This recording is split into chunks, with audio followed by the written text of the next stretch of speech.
So hi, welcome to the Good Noise Podcast. I'm Shane, I'm Glory. and we're here with, Dominick from Bad Luck. and we're asking some questions to say about their new album, Summer of Pain. So congrats on that, by the way. How do you feel about the response to it so far? Thanks. Well, we just went on a really long tour, and kids seem to be more into the newer songs than anything else. So I think that's a good sign. That is a good sign.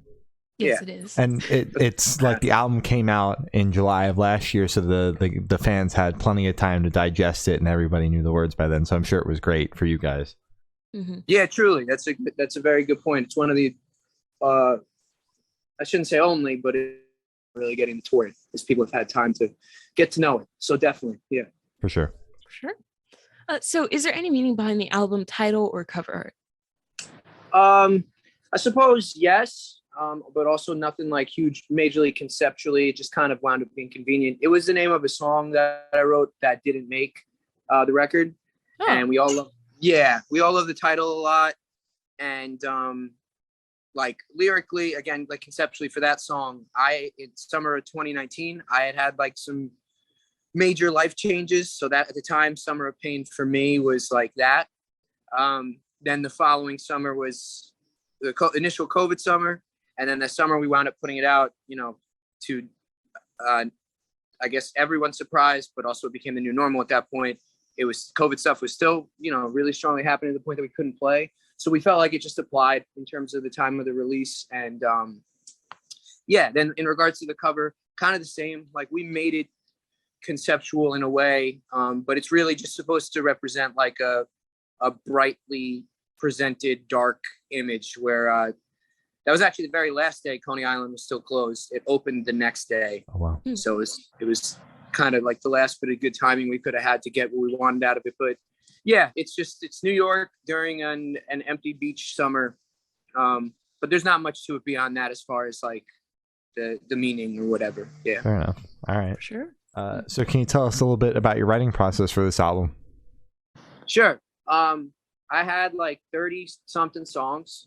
And in December of 2019, the four of us got together and like rented a studio space for like 5 days and basically just did pre-production ourselves and slimmed it down to 15-ish.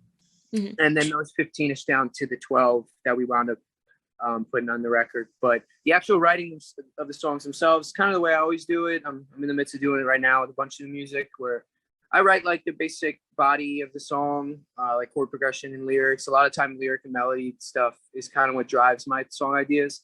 And then I'll bring it to the guys, and especially our drummer, Michael. I kind of collab with him as far as if he has ideas that might end up changing things structurally. But for the most part, they just add. I bake the cake and they put the icing on it kind of shit. Fair enough. Mm-hmm. I like that analogy. Yeah, that's perfect. I just made it up right now, so I'm going to start saying it all the time. Yeah, you should coin it. Yeah. Cool. So what song off this album took the longest to write, and which one is your personal favorite? Okay, what song off this album took the longest to write? Mm-hmm. That's a cool and interesting question. I don't know. Yeah, I don't know. I write pretty fast. I return to stuff and then sit. I'm gonna come back to that question after I answer my favorite one. Okay. Favorite one's Gwendolyn. I got a lot of favorites. Required Thinking, I really, really like. Basically, there's like 5 or 6 that we plan to almost always play, or at least for the foreseeable future play. And those 5 or 6 are my favorites, being like Favorite Smile, Required Thinking, Gwendolyn. I really like The Plan Is No Plan. It's like fun and like surfy for us. And then Top Drawer. The guys love Top Drawer. But yeah, to pick one, I'd take Gwendolyn because I felt like when I wrote it, it was important. And I feel like that is a song we'll actually probably play forever. Longest to write, man. I still don't have an answer for that question. I'm sorry. That's a cool question. Maybe before the conversation's over, I'll know. Okay. But okay, cool. I know you said you write pretty quickly, but there wasn't like one where you guys are like in the studio, like still kind of fleshing it out? For this record in particular, no, because I had the songs for so long. And like I said, in the December, like pre-production time period, it wasn't a whole lot of rearrangement. It was just like, what is the lead guitar doing? Maybe the drum idea you have there is too busy, so we simplify it. Let's write more notes on the bass there. Okay, you know what? I got an answer to. It's a weird one, but it's not a non-answer. It's an answer. I'd say Roy took the longest because the last bit of Roy, when it kicks in at the heard you really thought I sold drugs. That part is originally a different song that didn't make an old EP of ours. It was a short song, and I took that and added it to the kind of punk song I'd written that was Roy, but a much shorter song. So in that way, that one took me years because it was halfway from years ago and then half of the last couple of years before the record. Hopefully that's a good answer. That's a perfect answer. There we go. Okay. Thank you. Cool. No problem. So how'd the track list for the album come about? Did you guys write the opener be the opener, closer be the closer, just shuffle around, see what fits? What was that process like? Definitely shuffle around, see what fits, but not after it was recorded. Same in that December pre-production period. The very last song on the record is called Deja Vu Doll. We almost called the record that, and when we realized that wasn't our best idea, we still wanted it to hold some importance, and then we felt like it kind of came out as a heavier than some of the other tracks. They're just heavy in a different way than some of the other tracks. So that one, when it was decided wouldn't be the title track, we intentionally made it the last song, especially with the chord progression at the end. Bam, bam, bam, bam, bam. And then Favorite Smile, absolutely, because it opens with the we knew that would be the opener. But everything else we figured out in that December time period, and we had quite a few different arrangements. But I think the sequencing we landed on was the best for sure. Everything feels like the songs are where they should be, and I like the way it dips down in the middle and then picks back up after the soft track. So yeah. Oh yeah. Sure. So I know you wrote this album a handful of years ago, but if you're able to remember, would you be able to tell us where Headspace is at while you're creating it? Oh, sure. Yeah, no, it was a combination of a few things because it was done over such a longer period of time. So our band took a break, for lack of a better word, in 2015 and didn't start playing again until 2018. Wow. And in that time, I had tried to be a co-writer essentially for pop artists or hip hop artists or even bands, but mostly not bands. And it was cool, but I kind of failed upwards with it because I never really landed anything big. I just kind of learned how to not even be better. I suppose be better, but just do it in a different way than I'd always written songs. So all that being said, coming out of that, kind of remembering who I was, I didn't know they were new Bad Luck songs when I wrote them. I just wanted to write my more go-to songs, kind of alternative rock, pop punk, emo, whatever you want to call it. And the reason this is an answer to the question that you asked me is some of those songs all the way back in 2017 or 2018, I should say, excuse me, made it only in parts to Summer of Pain. So Headspace, for those songs, I was just excited and kind of, again, reminded of who I was and reminded of this person I thought I had moved on from being, but had a kind of renewed, excited perspective on my identity and was just proud of myself. So some of them a lot of them, especially playing into the title and why it applied as a title, even though it was for a song that didn't make the record. A lot of it was just dark. I was going through like I said, a few life-changing events, whether it was family news, personal aspects of my life changing for the first time in a long time, a decade. Things had changed. I didn't really live anywhere. I was not homeless because I don't think that's accurate for, compared to people that are truly homeless, but I didn't live anywhere. I kind of just bounced around and was writing the songs all throughout that. So yeah, a combination of things, mostly not great, but a combination of Headspace as far as super sad and super excited, and then really driven once it all did come together as a record and we knew we were making a record, really driven to put out our second LP. Yeah. Okay. Sure. So this question should be super, super quick. Off the top of your head, I want you to describe this album for new listeners in 3 words, no more, no less. Okay. That's probably not your 3 words. No. Man. It's happy, sad, catchy. There you go. Oh, that's good. There you go. Perfect. All right. Hopefully that's good. Yeah. Yeah, it's perfect. So in the same vein as the last question, is there a certain feeling or emotion you want this album to invoke in your listeners? No, or I suppose yes and no, but definitely emphasis on no, because I'm so cool with like people taking any of these songs or parts of songs or lyrics or whatever and making it whatever it is to them, and it doesn't have to be what I wrote it to be. But I suppose the yes part, because that would be the no part. The yes part would be, yeah, like just to reflect on your life and other people's lives or relationships you've had or have, and know that even when it's really like sad or bad or not great, there's still room for optimism, or at the very least like growth through pain. And yeah, but no, I'm sticking with no. Whatever people want to feel is cool with me. Yeah. All right, I like that. So we keep on saying the album has been out for a year. You mentioned you're writing. What can you tell us so far?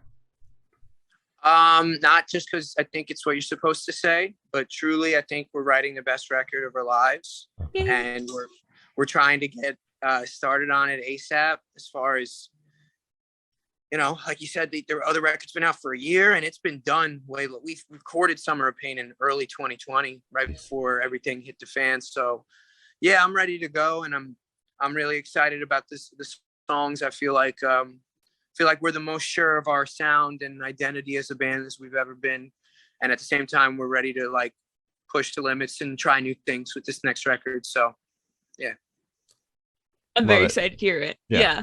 Very, very excited. Appreciate it. So for this question, I want you to picture you're on tour. You're at a gas station for a rest stop. You're going in. What is your snack of choice? Oh boy. Lately as in the 40-day tour we just did, salad, like crazy. I ate salad so much, specifically from gas stations, like a lot. So I'm gonna say salad, but on the actual snack side of things, I am shamelessly into those like rollers, essentially taquitos or whatever, but the jalapeno and cream cheese one, I could eat that. I forget the other one that I eat, but me and Mike, our drummer, will sometimes go in and we'll see him at the same time and look at each other and just be like, damn it, and we'll get him. So probably those. The ones that are like endlessly like spinning, right? You're talking about those. And definitely endlessly like not real food and unhealthy. But that's why you need the salad to balance it out. Exactly. Yeah. So on the topic of food, if the band was a dish, what dish would the band be and why? Pizza. Because we're from New York and we're the best from New York. My voice cracked. New York pizza. Yeah, and because again, we're from New York and we're the best. All right, there you go. Yeah. So for these last couple questions, we're actually going to shift away from music, if that's okay with you. Cool. Great. So we're actually going to go straight to death row. Boom. So if you're on death row, what would your last meal be with a drink? Pizza. Jesus. It's such a New York answer. Yeah. I talk about this a lot. Pizza's like the only food I could eat I'm not a big like I'll have some more kind of guy. I'm good with like a smaller serving of any kind of like good food. But pizza is the one thing, especially when it's good or real, I can do more slices than I think my body size would have people assume. So yeah, probably a full pizza from somewhere here. Maybe a white pizza from Best Pizza on Havemeyer Street here in Brooklyn. That's some of the best pizza I've ever had. That sounds amazing. That's perfect. Yeah. How are you washing that down?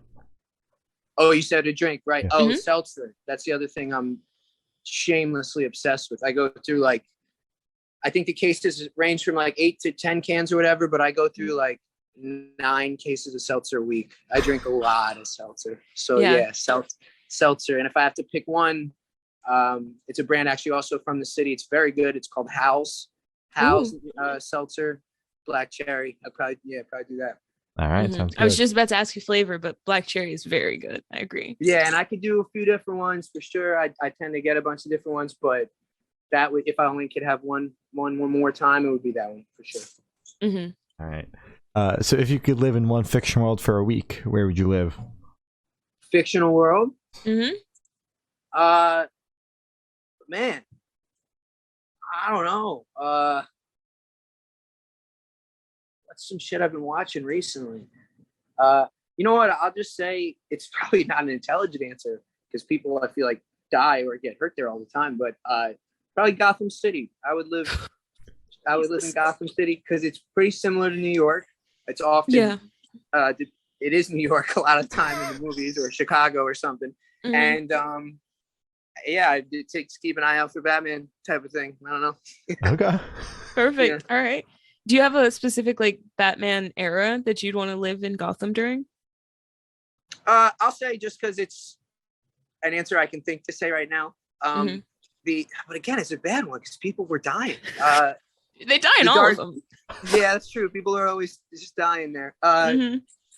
I'll just say the second Nolan Batman, The Dark Knight, because that's just a great movie. I could watch the movie like forever, and the city looked nice in a couple of scenes. So then, That's perfect. That's the one with Joker, right? yeah. Okay, cool. Yeah.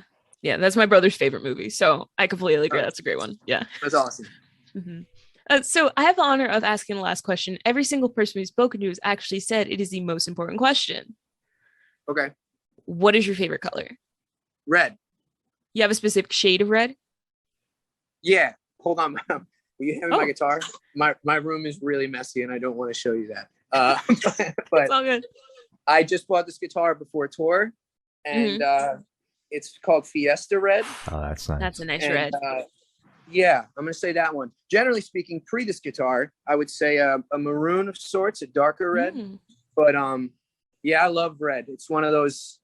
You didn't ask me this, but when I was a child, my favorite color just was red, and my favorite number just was and is 8. And I don't know really why. I just like both of those things a lot. So yeah, I red. get that. Right, All right. perfect. We should add favorite number as well. I think we should start asking. No that more as favorites. So as Gloria said, that's all the questions we have today. Is there anything that you would like to plug? Yeah. This will the show will have already happened, but it's worth mentioning because I'm doing it literally tomorrow. Tomorrow I'm playing a solo show in Brooklyn with my friends Jimmy and Skylar. They normally play in the band Taking Meds, but this is both of their solo stuff, and I just am going to open. It's going to be awesome. So doing that July 6th at Kingsland. Again, that's behind us now, but it's worth mentioning. And then ahead of us in a very real way that you can get very real tickets to before they very really sell out. Ohio's for Lovers Fest on what I believe is September 10th. I hope I got that right. In Cincinnati, Ohio, with every fucking band ever. It's going to be really cool. Sick. Mhm. Yeah, it's just like the whole thing. The festival is really cool, but we feel really fortunate to play the Ohio date because it's got Descendants and Motion City Soundtrack and Newfound Glory and obviously Hawthorne Heights and a bunch of other bands from then and now, and it's gonna be great. So we're looking forward to that.